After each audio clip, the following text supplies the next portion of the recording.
si je puis remonter un petit peu dans le temps, Ouais. Jean-Baptiste Colbert est un personnage qui est né dans un milieu assez simple, de drapier à Reims. Et puis il est devenu commis aux Écritures dans un ministère et il est repéré par le cardinal Mazarin. Il a quel âge? Il est jeune, là. Ah oui, à oui, cette il époque-là, est très jeune, mais le cardinal suggère à Louis XIV, sur son lit de mort, de conserver auprès de lui Colbert, en disant surtout gardez ce gars-là parce que c'est un type formidable. Vous allez le voir. Petit jeune qui va devenir quelqu'un de bien. Là, le croquis que nous venons de voir déjà. Qu'est-ce qu'il est sérieux? Oui, mais il n'a pas beaucoup changé par rapport à l'autre qui est à côté. Vous exagérez. On se connaissait déjà un peu parce que nous nous étions rencontrés à France Inter à l'époque. Mais en 1985, en revanche. Oui. Vous faisiez quoi? Vous étiez acteur à l'époque? Oui, enfin j'étais hallebardier.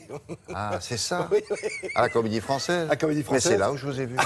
La première dans le fois. fond. Avec un casque doré. Oui, oui. Oh, et une petite tunique. Une jupette. Une ça s'appelait, jupette. oui. Ah, formidable. Oui. Et vous êtes venu me voir en coulisses, je Oui, me en souviens. coulisses, les autres ne m'intéressaient pas. Je disais, ce type est formidable, il va faire une carrière. Et maintenant, loupé. Bon, alors, les choses ont beaucoup changé, vous imaginez, depuis la naissance de Télématin, effectivement, en 85. C'est une année, d'ailleurs, cette année-là, 85, est riche en actualité et en événements marquants. Oh, quasiment dans tous les domaines que balaye l'actualité, non? Oui, on va faire presque un journal en images, si vous voulez, comme ça on va tout de suite plonger. Ben on y va. Écoutez, on y va tout de suite, ne pas attendre, c'est aussi bien. Le chronomètre remonte jusqu'à on va s'arrêter en 85 avec Mikhail Gorbatchev qui arrive au pouvoir. C'est une révolution, on est en mars 85. Il succède à Konstantin Tchernienko, mais pour le choisir, lui, figurez-vous que les soviétiques ont mis 4 jours à peine. Et alors que Tchernienko, il avait fallu des semaines et des semaines avant de se mettre d'accord sur un personnage qui avait enchanté l'Angleterre quand il était venu voir Margaret Thatcher, un homme que évidemment l'Occident va apprécier. Et ça, alors, ça c'est une affaire autrement plus triste, c'est le Rainbow Warrior. Nous sommes le 10 juillet 85, c'est ce bateau de Greenpeace, le navire amiral, qui devait partir pour une mission du côté de Mururoa, là où avaient lieu les explosions atomiques françaises. Et ce navire a été coulé par la DGSE, il faut être clair, sur ordre du président de la République, avec l'accord en tout cas de François Mitterrand. Il y avait eu, hélas, surtout un mort. Souvenez-vous de ça.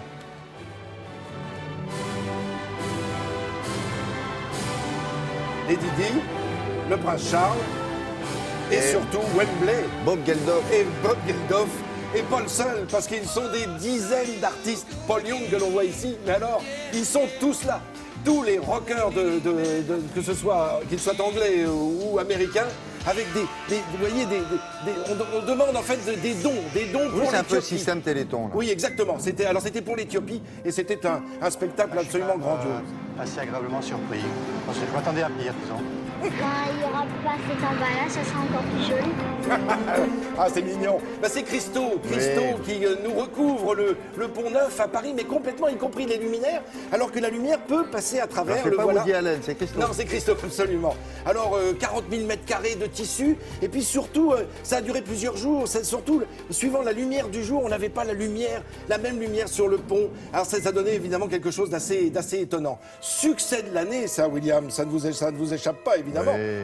Mais c'est sorti le 7 décembre 85. Roland Giraud, Michel Bougenat, évidemment, et puis André Dussolier, le troisième. L'un des 3 bébés qui a servi pour le tournage. Oui, et Michel Bougenat a eu un César pour beaucoup plus triste. On est en mai 1985, c'est le drame du Heysel. Ça se passe à Bruxelles, c'est la finale de la Coupe d'Europe des clubs champions. Liverpool, Juventus de Milan, et de Turin, Juventus de Turin. Je vous dis des bêtises, la Juventus de Turin, c'est bien ça. Là, c'est un drame absolu parce qu'il y a eu 39 morts et plus de 450 blessés. Ces chers disparus de cette année 85, Marc Chagall, Mademoiselle Simone Signoret, et le 10 octobre, 2 monstres sacrés le même jour. Yul Brynner, le même jour, Orson Welles. Et ils avaient exactement le même âge, ils étaient nés tous les deux en 1915. Ils avaient donc à peu près 70 ans.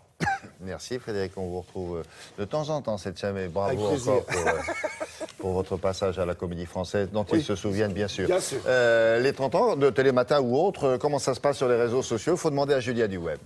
Exactement, William. Beaucoup de choses évidemment sur les réseaux sociaux, notamment sur notre site Télématin.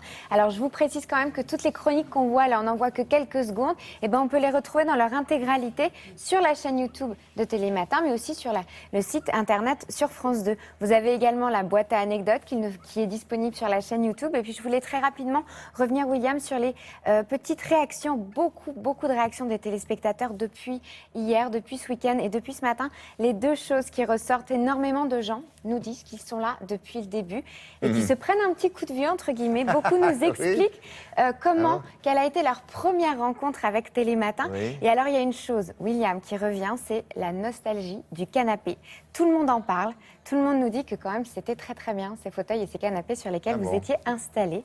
La nostalgie du canapé auprès des téléspectateurs, c'est ça qui ressort le plus ce matin. Écoutez, une partie de mon corps partage ce sentiment. Oui, c'était franchement plus confortable. Vous avez tout à fait raison. Continuez à nous dire ce que vous pensez de tout cela et de nous dire à quel moment vous avez fait cette rencontre avec nous. Et merci encore car cette semaine, c'est un hommage à vous, aux téléspectateurs. On continue avec Charlotte Bouteloup. Vous allez faire un gros plan sur le cinéma français depuis ces 30 dernières années. Autant s'adresser à quelqu'un qui connaît bien le cinéma. Il n'y en a pas 50, il y en a une dizaine, dont celui-là, vous allez voir.